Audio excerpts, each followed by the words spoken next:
உங்களுக்கு மிகப்பெரிய பெயரை வாங்கி தந்த படம் மைனா. அந்த படம் உருவான காலகட்டத்தில பிரபு சாலமனே ஒரு மிகப்பெரிய சிக்கல்ல தான் இருந்தார் ஆக்சுவலா. அந்த தருணம் எப்படி இருந்தது? ஃபஸ்ட்டு சார் ஒரு 2, 3 சேர் 2, 3 சேரு ஒரு டேபிள் மாதிரி இருக்கும். அதுதான் ஆஃபீஸ் சார். ஸோ மொத்தமே 3 லட்ச ரூபா தான் வச்சிருந்தார். அவ்வளோதான். ஆமாம்.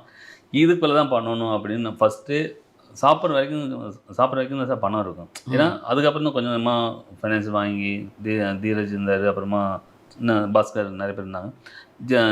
ஜான் மேக்ஸ் தான் சார் அது இருந்தார். ஸோ என்னென்னா நாங்கள் டெய்லி ஆஃபீஸில் உட்காந்துட்டு இருப்போம். டெய்லி உட்காந்துருப்போம், டிஸ்கஷன் பண்ணுவார், திரும்ப நான் சாப்பிடுவோம், தூங்குவோம். ஏன்னா பிரபு சாரை பொறுத்தவரையிலையும் எப்போ என்ன பண்ணுவாருன்னு தெரியாது. டக்குன்னு ஒரு யோசனைன்னா அந்த படப்படப்பட அந்த பாதி சீன் போயிடும். ஒரு 10 சீனுக்கு பிடிச்சிருது. அதனால அப்படிலாம் சும்மா அப்படியே உட்காந்துட்டு பட் ஓட்டிகிட்டே இருப்பார்.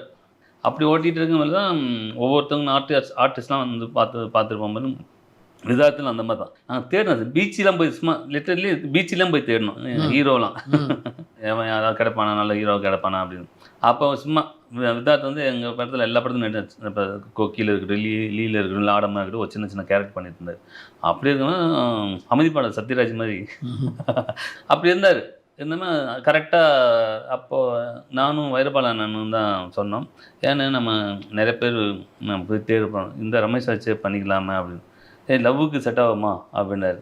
செட் ஆகிக்கலாம் சார், அதில் என்ன சார் அப்படின்னு சொல்லி அப்படி தான் சொன்னேன். அப்போ கூட திட்டினார், ஏதாவது சரியில்லைன்னா அந்த வைரபாலன் சுகுமார் தான் போட்டு அடிப்பேன் அப்படின்னு. அதெல்லாம் சொல்லியிருக்காரு. அப்படி தான் ஆரம்பிச்சது மெயினாக. அதான் சார் ரொம்ப கஷ்டம்னா நினச்சா காசு மட்டும்தான் சார் எங்களுக்கு அந்த படத்தில் கஷ்டம். மற்றபடி எல்லாமே ஃப்ரீடம். அதான் என்னன்னா ஒரு புதுமையான ஒரு அது ஸ்கிரிப்ட். நீங்கள் அது எல்லா உழைப்பும் அதில் போட்டேன் சார். ஹார்டாக இருக்கட்டும் எல்லாமே அது கண்டிப்பாக இப்படி வரும் அப்படின்ற விட நாங்கள் எதிர்பார்த்து கம்மி தான்.